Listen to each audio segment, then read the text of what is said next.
Welcome to Go Home Heat, an NXT podcast. Actually, today we are going to, instead of doing an NXT podcast, we're going to do a quick review of the Punjabi prison match.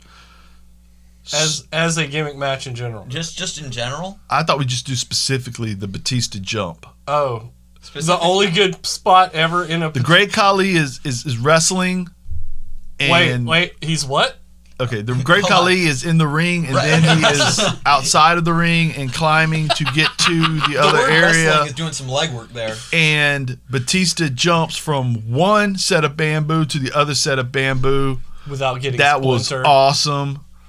End of review. All right, on to NXT. Johnny Gargano versus Leon Ruff. Johnny is in the ring to start this off with. No, we don't know it's going to be Leon Ruff yet. Right, Johnny's in the ring. He loves wheels now. Absolutely, he loves wheels, and he brings out the spin the wheel, make a deal.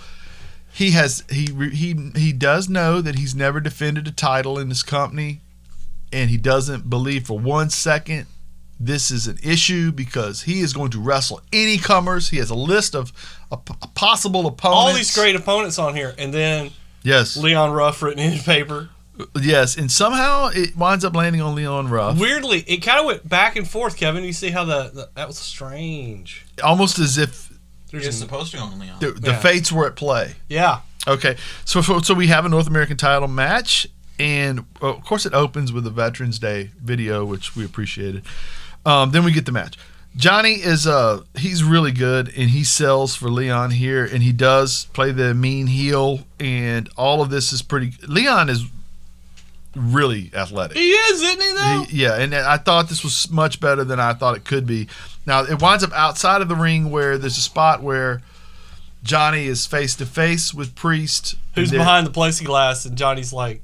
Yeah, running his mouth. And then Priest comes around to the area where the hard camera's at, to where there is no plexiglass, and it kind of spooks Johnny. I love it, dude. That's like an old Looney Tunes skit. Absolutely. The whole thing was a Looney Tunes skit in the best possible way.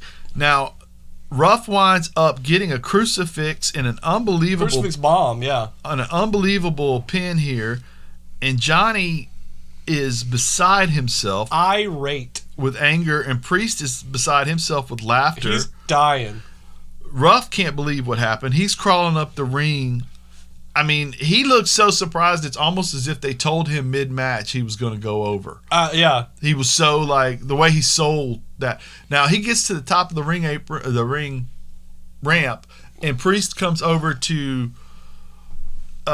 Ruff is holding the belt around his waist, and Priest lifts his hands in victory, and Ruff is too small for the belt to stay on him, and it falls off him like a little kid.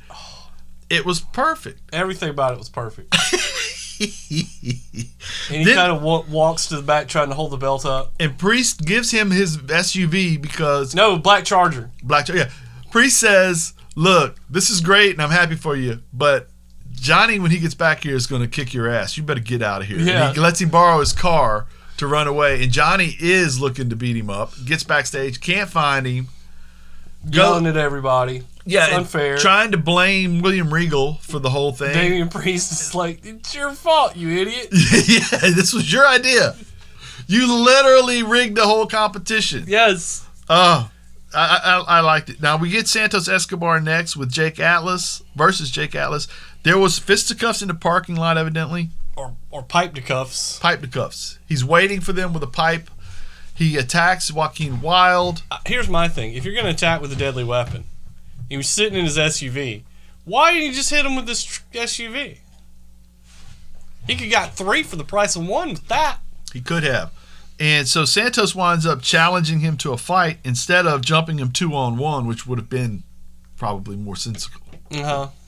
And so, but anyway, I like the match. What did you think about the match? I thought it was a great little match. I think that they have almost bled themselves in, out of people to challenge Escobar because he's beaten everybody multiple times now.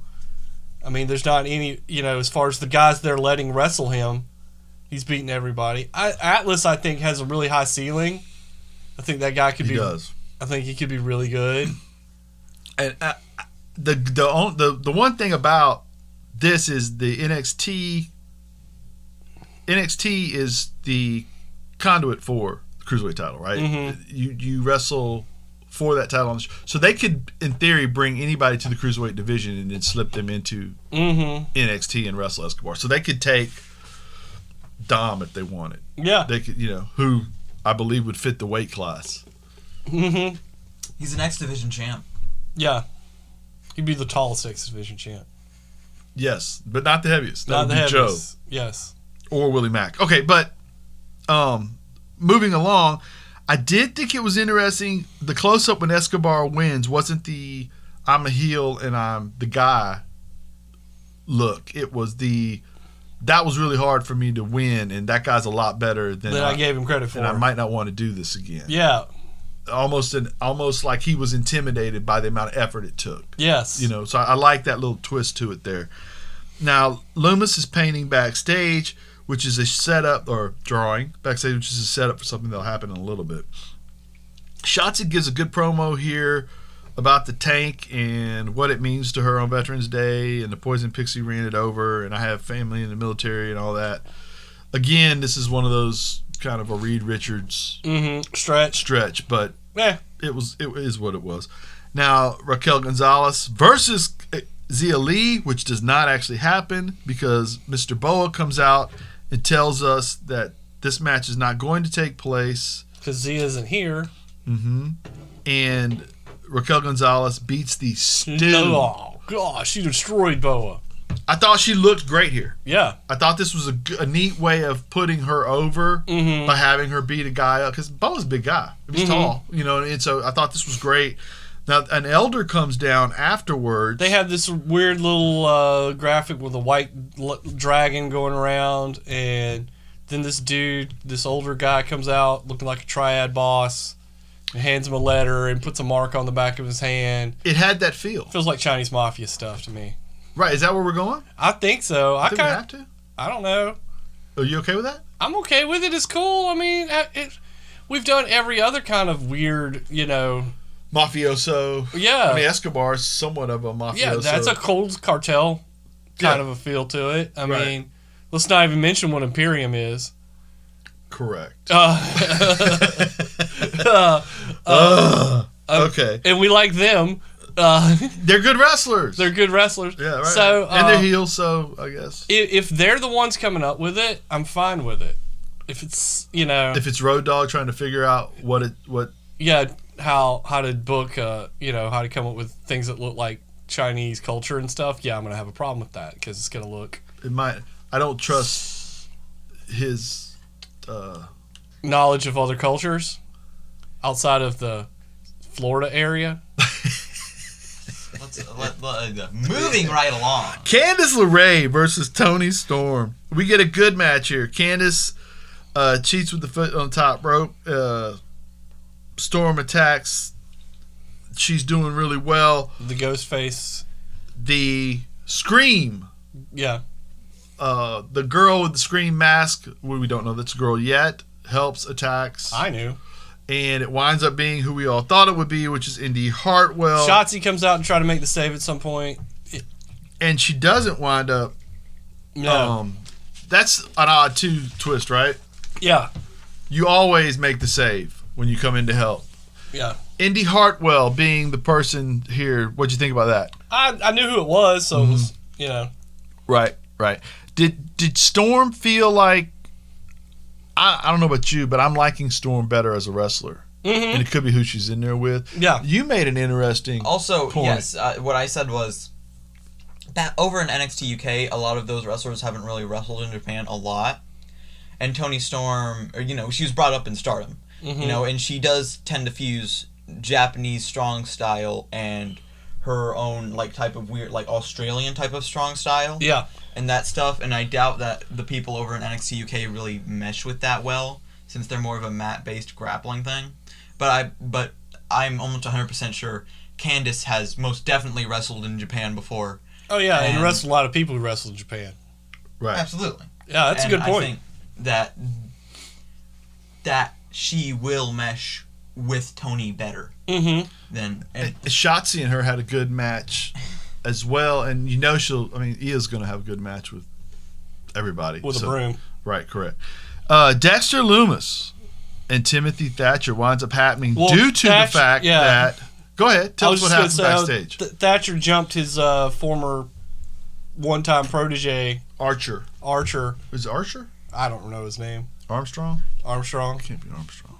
Anderson? I don't know. He looks like a dime sword Lance Archer, so we can call him that. I was surprised because he seems to be developmental. Yes. Yet he looks mid-40s. Yes. But I would guess he's probably early 20s. He looks like... He just has that look. He looks like an 80s television show high schooler. Absolutely. Yeah. Absolutely. Dazed and confused he seems to Yes. A high schooler who's like you're pretty sure is in his 30s. Yeah. You know? Yes. What's the thing where the meme with Steve Buscemi? Hey kids. Hey fellow kids. Yeah. But yeah, they end up fighting around and Thatcher ends up using lawn darting him pretty much into Loomis's art. Right, which we had showed earlier in the episode. And then he turns around and Loomis is pissed. Right. And Thatcher says, I don't have a problem with you. But Loomis has now got a problem with Thatcher. And we are going to get a match, and a great match. Arnold is that guy's name, by the way. Loomis is great.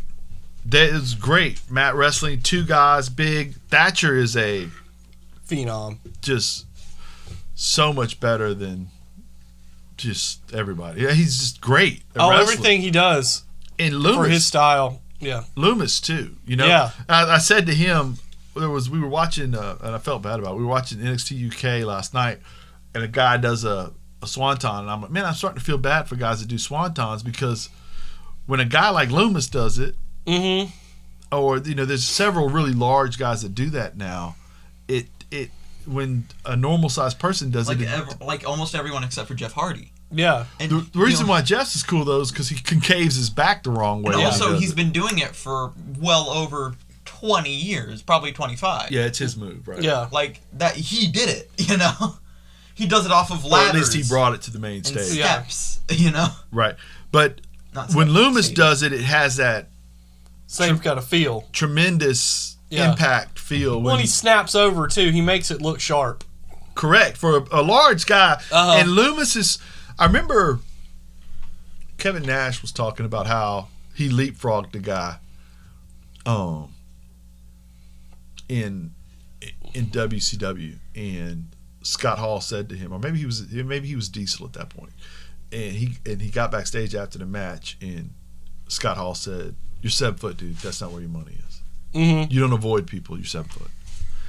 Loomis does a really great job of mixing the fact that he's big and he's not avoiding contact with the fact that he's agile. Yes. And this match winds up being it's a showcase for both competitors, and we get to see Thatcher rolling around with a big guy, throwing a big guy. He hits the double underhook suplex for a near fall. Like we said earlier, Loomis hits that senton. It looks really good.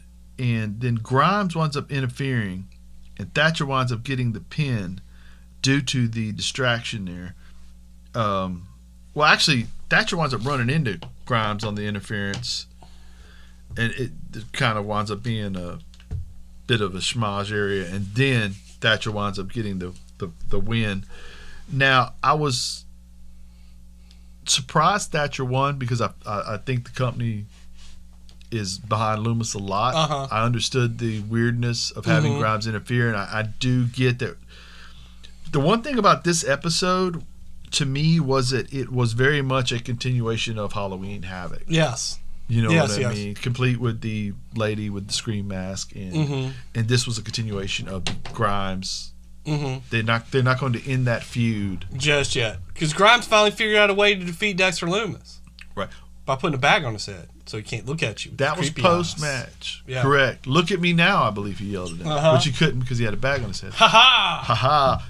Maybe, I was going to say they're not going to end this feud with the silliness of that House of Horrors match. Instead, it will be with a bag on a head match. Yes, because we know bag on a head matches are great. Blindfold matches are awesome. Yes. They're terrible. But the point with all of that is I am looking forward to a finish of and more matches between Grimes and Loomis as a fan, but I am really looking forward to whenever Thatcher and Loomis lock it up. get into a 2 or 3 match in a row thing. Because I'm a big fan of Loomis. And I love to watch Thatcher work. So this should be good. Now, the main event of the evening is going to be Danny Burch and Oney Lorcan, or as we affectionately call him, Lurch, versus Breezango. And this starts with 2 brawls. And then it winds up turning into what I thought was a fantastic match. All these guys are great wrestlers. Mm-hmm. Now, again, and if I have an issue with this episode, it is that most, if not all, the segments had some kind of weirdness at the end of the matches. Yeah. And I tend to like, as a fan, I tend to like clean finishes. Yeah. Or only 1 or 2. Right. Not every match. Wonky matches. Right. Yeah. But I will say that the wrestling here was fantastic, and I didn't mind Drake Maverick running down and getting involved. Even odds. Like I said, if this had been the only one like this, that's fine. Yeah. If the one before that had been the only one like this, that's fine. But it's a little bit of overkill here. But and they're booking Pete Dunne like he is just a murderer. I was gonna say that because Dunne's has not wrestled as of yet, but when Drake comes in and almost costs Lurch the title here, Dunne is the one who, as Pat McAfee decides he's going to get involved and he walks around the ring to yell at Drake Maverick. Drake does some form of what do you call that when he jumps and does like a backflip into. By the way, McAfee does not know how to sell on concrete. No. He hit the back of his head hard when Drake hit him with the flip off the apron. Sunset flip. Yeah, the sunshine. Okay, and so but Pete was the one, and I thought this was kind of cool. Pete was the one who grabs McAfee and throws him into the ring even if he's not ready to be there, because that's not what's important. What's important is the referee turning towards. And then Pete goes and knocks Tyler Breeze off the apron, and suddenly Pete has kind of become the mastermind of the physicality aspect of your faction, which is interesting. And he never cracked a smile. He never seemed happy. He did not even get involved in the post. Once they've won this match, once Lorcan and Lurch have won this match, and McAfee and the tag team champions are happy, Pete doesn't look happy. No. And he's a stride or 2 behind them standing. Yeah. Almost in I'm protecting what we're doing. I'm the enforcer. Yes. He's the Arn Anderson. Absolutely. And the Ric Flair. Yeah. Because he's also the one who figured out how to cheat. Yeah. You know what I mean? And McAfee, though, dude, you got to give him. That dude is a revelation. I hate to be wrong. But I was wrong. Far on that guy. Yeah. Because he is punchable. Yeah, he's so punchable. You don't like him. He's coordinated, but you didn't know it till you saw him wrestle. Mm-hmm. He comes off as not. The career resume says punter, which doesn't scream coordinated. Punter screams specific skill. Yes. You know what I mean? But then of course we get fisticuffs afterwards. It's all crazy. They wind up with Tyler Breeze feet on the announce table being Pete holding his head, and your boy McAfee kicks him in the chest. Punt. And I thought this was well done. You liked the episode? Oh, I loved it. I thought it was great. I had a great time. Yeah. Nice and easy. Boom. Nice and easy. Nothing to it. Although, like I said, perfect world, we do a little less of shenanigans. Now, I do feel like, though, where does McAfee and them go from here? Does Pete... Because Pete can't really go for Escobar. That wouldn't make sense. No.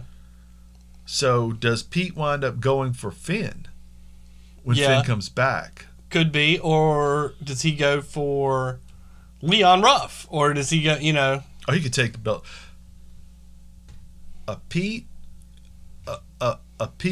Dunne Priest feud could be really good. Really good. But a Pete Dunne Finn Balor? Oh, yeah. I mean, maybe you don't do that yet. Maybe you do something else first. I just don't see McAfee as a full-time wrestler. No. Not that he couldn't do it, But he's got too much other he's stuff. got to like do. 20 jobs, Yeah, why would he right? do So that? coming down 3 times out of 4 a week, Yeah. knocking it out in a half hour, Mhm. makes a lot more sense than full time. But anyway, enjoyed it. Oh yeah, a lot of fun. A lot of fun. Ray, you okay? The facial expression, if you were here to see it, says it all. No. I have differing opinions on modern NXT. Ray does not like the modern NXT product in comparison to the years past. It's awesome. Well, no, just in general. But on that note, we will move on to another day, with another episode. Thank you for joining us. This has been a Go Home Heat production, copyright 2020. For Justin, for Ray, for me, KP, go home. Woo!